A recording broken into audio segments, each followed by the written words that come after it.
Hello everyone, I hope you all are doing great. So last class में हमने संघ और उसके राज्य क्षेत्र मतलब कि ये हमारा भारतीय संविधान का भाग 1 है, तो इसकी थ्योरी हमने कंप्लीट कर ली थी। आज की क्लास में हम इससे रिलेटेड PYQs को सॉल्व करने वाले हैं। ये जो PYQ हैं वो लूसेंट बुक के हैं और ये प्रीवियस ईयर है। देखिए मेंशन भी किया हुआ है, ये SSC 2013 में आया, ये 2002 में आया है, तो ये सब वेरी इंपॉर्टेंट क्वेश्चन है। तो आज की क्लास में हम इन क्वेश्चन को ही सॉल्व करेंगे और ये हमारी टॉपिक की सेकंड क्लास है, ठीक है। इससे पहले हम संविधान की प्रस्तावना और संघ और उसके राज्य के क्षेत्र पढ़ चुके हैं। आज उन्हीं के हम क्वेश्चन सॉल्व करने वाले हैं। सो चलिए अपने क्वेश्चन को सॉल्व करना स्टार्ट करते हैं और ये क्लास पैट एग्ज़ाम के लिए है जो कि 2025 में होने वाला है। सो हमारा पहला क्वेश्चन है, भारत एक है, संघ राज्य, राज्यों का संघ, प्रांतों का संघ, एक राज्य इकाई। तो आर्टिकल 1 में ही लिखा है कि जो भारत जो कि इंडिया है, या फिर ये कह सकते हैं इंडिया जो कि भारत है, राज्यों का संघ है। तो क्या है? राज्यों का संघ। तो उसका राइट आंसर है ऑप्शन नंबर बी। भारतीय संविधान के अनुच्छेद 1 में ये घोषणा की गई है कि इंडिया अर्थात भारत है राज्यों का संघ, एकात्मक विशिष्टताओं वाला संघीय राज्य, संघीय विशिष्टताओं वाला संघीय राज्य या फिर संघीय राज्य। तो मैंने अभी आपको बताया कि क्या है? राज्यों का संघ है। तो राइट आंसर है ऑप्शन नंबर ए। भारत का संविधान भारत में कैसे वर्णित करता है? राजमंडल, राज्यों का संघ, महासंघ या इनमें से कोई नहीं। ठीक है, सेम क्वेश्चन है, अलग अलग लैंग्वेज में पूछा रहा है। तो किस तरीके से भारत को वर्णित करता है संविधान? राज्यों के संघ के रूप में। Option number B is the right answer. Andhra Pradesh एक भाषाई राज्य के रूप में गठित हुआ 1950 में, 1953 में, 1956 में या फिर 1961 में। तो आंध्र प्रदेश भाषा के आधार पर गठित होने वाला पहला राज्य था और इसका गठन 1953 में हुआ था। तो राइट आंसर है ऑप्शन नंबर बी। और ये तेलुगु भाषा के आधार पर गठित हुआ था। भारतीय संघ के किसी राज्य को सम्मिलित करने का अधिकार किसे है? राष्ट्रपति, प्रधानमंत्री, संसद या फिर लोकसभा। सो ये जो अधिकार है वो संसद के पास है। ऑप्शन नंबर सी इसका राइट आंसर होगा। किसी राज्य के नाम में परिवर्तन करने का अधिकार निम्नलिखित में से किसको प्राप्त है? राष्ट्रपति को, संसद को, संबंधित राज्य के विधानमंडल को, संबंधित राज्य के राज्यपाल को। सो ये जो अधिकार है वो संसद को प्राप्त है। हमने आर्टिकल नंबर 3 में पढ़ा था ये। नेक्स्ट क्वेश्चन है, राज्यों के पुनर्गठन संबंधी विधेयक को संसद में प्रस्तुत करने से पूर्व किसकी सहमति प्राप्त करना आवश्यक है? संबंधित राज्य के विधानमंडल की, संबंधित राज्य के राज्यपाल की, राष्ट्रपति की या फिर राज्यसभा की। तो इसमें राष्ट्रपति की अनुमति लेना आवश्यक है। तो उसका राइट आंसर होगा ऑप्शन नंबर सी। क्वेश्चन है, नए राज्य के गठन अथवा सीमा में परिवर्तन करने का अधिकार किसको है? प्रधानमंत्री को, मंत्रिमंडल को, राष्ट्रपति को या फिर संसद को। सो ये जो अधिकार है वो संसद को प्राप्त है। देखिए, किसी भी राज्य की सीमा में परिवर्तन करने का या फिर उसके नाम में परिवर्तन करने का जो अधिकार है वो संसद के पास ही है। निम्नलिखित में से कौन किसी राज्य का क्षेत्र घटा या बढ़ा सकता है? सो ये जो अधिकार है वो भी संसद के पास ही है। ठीक है, राज्य से संबंधित जितने भी अधिकार हैं वो संसद के पास ही। आप इस तरीके से समझिएगा कि अगर उसकी सीमा बढ़ानी है, घटानी है और या फिर किसी एक राज्य को तोड़ के 2 राज्य बना देनी है, उसके नाम में परिवर्तन करना है, तो ये सारे अधिकार संसद के पास है। नेक्स्ट क्वेश्चन है, जिन रजवाड़ों ने भारत में विलय के बाद भी किन 3 राज्यों ने भारत में शामिल होने में विलंबित किया था? सो ये जो थे वो थे जूनागढ़, हैदराबाद और कश्मीर।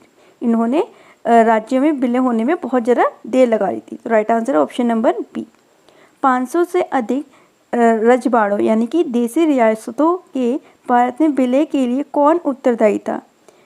KM मुंशी, BR अम्बेडकर, सरदार वल्लभ भाई पटेल या सरदार बलदेव सिंह। तो सरदार वल्लभ भाई पटेल ने जो रियासतें थीं उनका विलय करने में बहुत महत्वपूर्ण योगदान निभाया था। तो उसका राइट आंसर है ऑप्शन नंबर सी।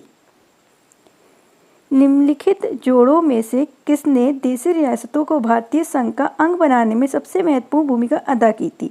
तो अभी तो हमने एक नाम जो महत्वपूर्ण नाम था वो तो हमने पढ़ लिया, सरदार वल्लभ भाई पटेल। ठीक है, सब में सरदार वल्लभ पटेल है। और इनके संग जो एक और जो थे जिन्होंने इस कार्य में अपना योगदान दिया था उनका नाम था PB मेनन। तो ऑप्शन नंबर बी इसका राइट आंसर है। मूल संविधान में राज्यों को कितने वर्गों में विभाजित किया गया था? 1, 2, 3, 4। तो मूल संविधान में जो राज्य हैं उनको 4 वर्गों में विभाजित किया गया था, जैसे कि श्रेणी A, B, C और D, ये जो 4 वर्ग थे इसके। भारत संघ में कितने राज्य हैं? तो भारत संघ में वर्तमान में कितने राज्य हैं? 28, 30, 27 या 29।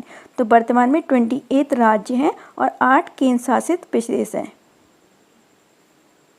नेक्स्ट क्वेश्चन है, संविधान के प्रवर्तन के समय राज्यों को 4 श्रेणियों A, B, C और D में बांटा गया था। इन श्रेणियों को किस वर्ष समाप्त किया गया?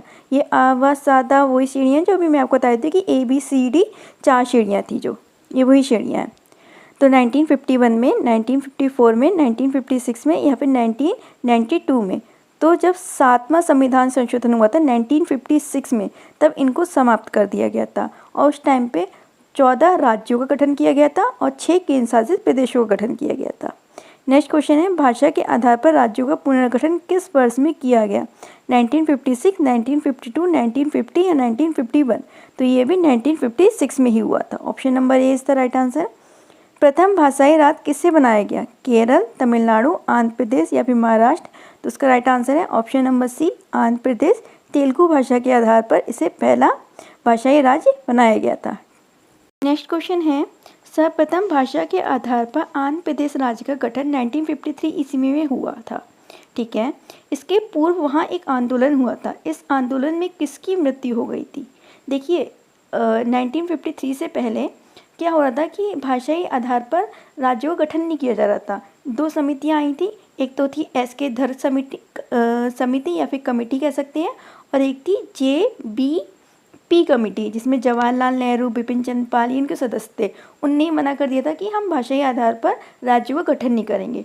तो एक व्यक्ति थे जिनका नाम था पोल्ली श्रीरामुलु, ऑप्शन नंबर सी।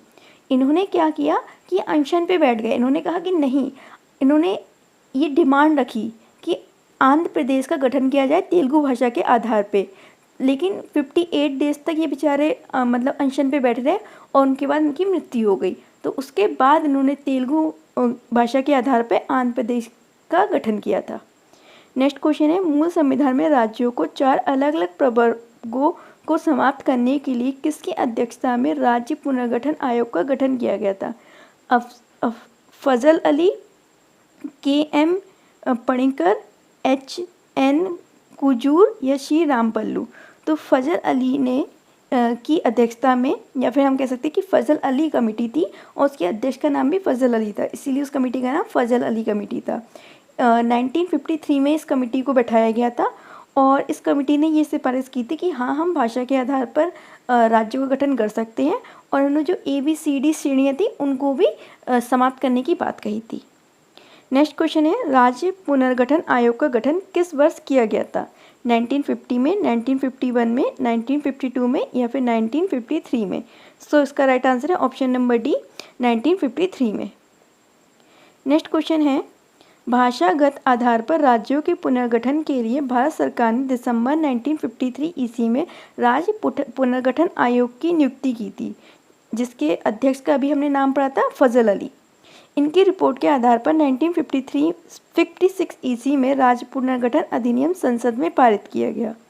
ठीक है, इस आयोग के अध्यक्ष थे, मैंने अभी आपको बता दिया कौन थे, फजल अली। ठीक है, देख लीजिए कौन सा ऑप्शन है, ऑप्शन नंबर ए ही मिल गया, जस्टिस फजल अली। राज्य पुनर्गठन अधिनियम कब पारित किया गया? 1950 में, 1952 में, 1956 में या 1959 में? तो ये 1956 में पारित किया गया। 1956 में राज्यों का पुनर्गठन करने से 17 राज्य और 6 संघ राज्य बने, 17 राज्य और 9 संघ राज्य बने, 14 राज्य और 6 संघ राज्य बने। तो इसके द्वारा 14 राज्य और 6 संघ राज्य बने थे। तो उसका सही आंसर है option number C. Next question है, वर्तमान में भारतीय संघ में राज्यों और केंद्र शासित प्रदेशों की संख्या क्रमशः कितनी है? देखिए ये पुराना क्वेश्चन है उस टाइम का, तो ये ऑप्शन इसमें से वेरी नहीं कर रहे हैं, गलत है। तो अभी वर्तमान में 28 राज्य हैं और 8 केंद्र शासित प्रदेश हैं, आप याद रखिएगा। भारत में इस समय शामिल हैं, तो वही हमारे 28 राज्य हो गए और 8 केंद्र शासित प्रदेश। भारत में कितने राज्य और संघीय प्रदेश है? सेम क्वेश्चन है, वही आंसर रहेगा, 28 राज्य और 8 केंद्र शासित प्रदेश या फिर संघीय प्रदेश। अब नेक्स्ट क्वेश्चन देखते हैं। निम्नलिखित में से क्या संघ राज्य क्षेत्र नहीं है?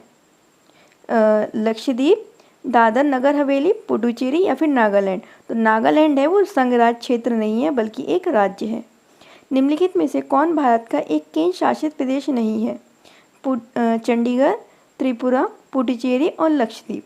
तो जो त्रिपुरा है वो केंद्र शासित प्रदेश नहीं है, ये भी एक राज्य है। निम्नलिखित में से कौन केंद्र शासित प्रदेश नहीं है? नहीं वाला आपको बताना है। लक्षद्वीप, दमनदीप, पुडुचेरी या फिर मिजोरम। तो उसका राइट आंसर होगा ऑप्शन नंबर डी, मिजोरम। ये भी राज्य है। नेक्स्ट क्वेश्चन है, कराईकल, माहे, यनाम सहित पुडुचेरी को फ्रांसीसी बस्तियों को फ्रांसीसी सरकार ने किस वर्ष भारत में को समर्पित किया? 1952 में, 1954 में, 1955 में या 1958 में? सो इसका जो राइट आंसर है वो है ऑप्शन नंबर बी, 1954 में। नेक्स्ट क्वेश्चन है, पुडुचेरी को किस वर्ष भारतीय संघ में सम्मिलित किया गया था? 1956 में, 1959 में, 1962 में या फिर 1943 में? तो 14 में संविधान संशोधन द्वारा जो कि 1962 में हुआ था, पुडुचेरी को एक केंद्र शासित प्रदेश के रूप में भारत में सम्मिलित किया गया था। तो उसका राइट आंसर है 1962, यानी कि ऑप्शन नंबर सी। किस वर्ष गोवा सहित अन्य पुर्तगाली बस्तियों को भारतीय संघ का राज्य क्षेत्र बनाया गया था? 1960, 1961, 1963 या 1965? इजी पीजी सा आंसर है इसका, ऑप्शन नंबर बी, 1961 में। संविधान लागू होने के पश्चात निम्नलिखित में से कौन भारतीय संघ का एक आरक्षित राज्य था? दादर व नगर हवेली, लक्षद्वीप, अंडमान निकोबार या सिक्किम? तो उसका राइट आंसर है option number C, Andaman and Nicobar. Next question है, सिक्किम को किस वर्ष भारतीय संघ में संयुक्त राज्य के रूप में शामिल किया गया था?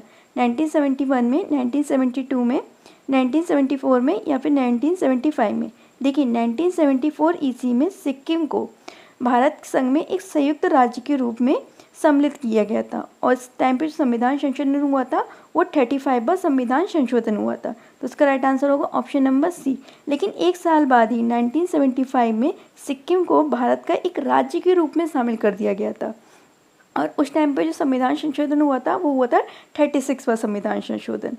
नेक्स्ट क्वेश्चन है, किस संवैधानिक संशोधन के अंतर्गत सिक्किम को भारत का एक सहराज्य बनाया गया था? तो अभी मैंने बताया कि सहराज्य के लिए 35वां संविधान संशोधन हुआ था 1974 में। तो उसका राइट आंसर है option number B. Himachal Pradesh को राज्य का दर्जा प्राप्त हुआ था 1956 में, 1967 में, 1970 में या फिर 1975 में? तो 1970 में हिमाचल प्रदेश को एक राज्य का दर्जा प्राप्त हुआ था। उससे पहले वो एक क्या था, केंद्र शासित प्रदेश था। संविधान के 56वें, 55वें, 53वें और 36वें संशोधन द्वारा क्रमशः क्या हुआ था? तो इनके द्वारा गोवा, अरुणाचल प्रदेश, मिजोरम और सिक्किम का, तो अभी मैंने आपको बताया 36वां संविधान संशोधन द्वारा वो परमानेंटली भारत का राज्य बन गया था, इन्हें राज्य का दर्जा मिला था। तो उसका राइट आंसर है option number C. Next question है, किस आयोग की अनुशंसा के आधार पर पंजाब पुनर्गठन अधिनियम द्वारा पंजाब और हरियाणा राज्य गठित किए गए थे? धर आयोग, दास आयोग, शाह आयोग या महाजन आयोग? तो जो इसका राइट आंसर है वो है ऑप्शन नंबर ए, धर आयोग। निम्नलिखित में से किस वर्ष सिक्किम को राज्य का दर्जा मिला था? अभी मैंने आपको इसको पूरा एक्सप्लेन किया था, तो बस मैं आंसर बताती हूँ। 1975 में, ऑप्शन नंबर सी इसका राइट आंसर है। भारतीय संघ में सम्मिलित किया गया 29वां राज्य है छत्तीसगढ़, झारखंड, उत्तराखंड या फिर तेलंगाना? तो ये है option number D, Telangana. Jharkhand राज्य का गठन कब हुआ था? 1 नवंबर 2000 में, 9 नवंबर 2000 में, 15 नवंबर 2000 में, इनमें से कोई नहीं?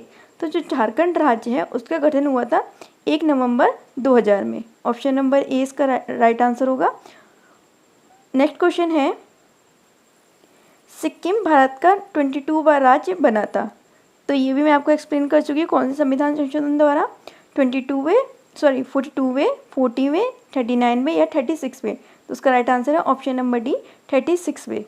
उत्तराखंड राज्य के सृजन के समय 11वें वित्त आयोग ने इसे निम्नांकित राज्य का दर्जा दिया था: गरीब पहाड़ी राज्य, अविकसित राज्य, विशेष वर्ग का राज्य, उपयुक्त में से कोई नहीं। तो उसका राइट आंसर है विशेष वर्ग का राज्य। नेक्स्ट क्वेश्चन है, किसी राज्य के कोई क्षेत्र पृथक कर या दो या अधिक राज्यों को मिलाकर या किसी राज्य के क्षेत्र की किसी राज्य के साथ मिलाकर नए राज्य का निर्माण कौन कर सकता है? राष्ट्रपति, संसद, क्षेत्रीय परिषद या फिर संबंधित राज्य। तो ये कार्य संसद कर सकती है। तो ऑप्शन नंबर 20 का राइट आंसर है। भारत में एक नया राज्य सृजित करने वाले विधेयक को पारित होना अनिवार्य है। संसद के साधारण बहुमत तथा कम से कम 2/3 राज्य के अनुसमर्थन द्वारा, राज्य के साधारण बहुमत द्वारा, संघ के 2/3 बहुमत तथा कम से कम 2/3 राज्यों के अनुसमर्थन द्वारा या उपयोग में से कोई नहीं। सो इसका जो राइट आंसर होगा वो होगा ऑप्शन नंबर बी, संसद के साधारण बहुमत द्वारा।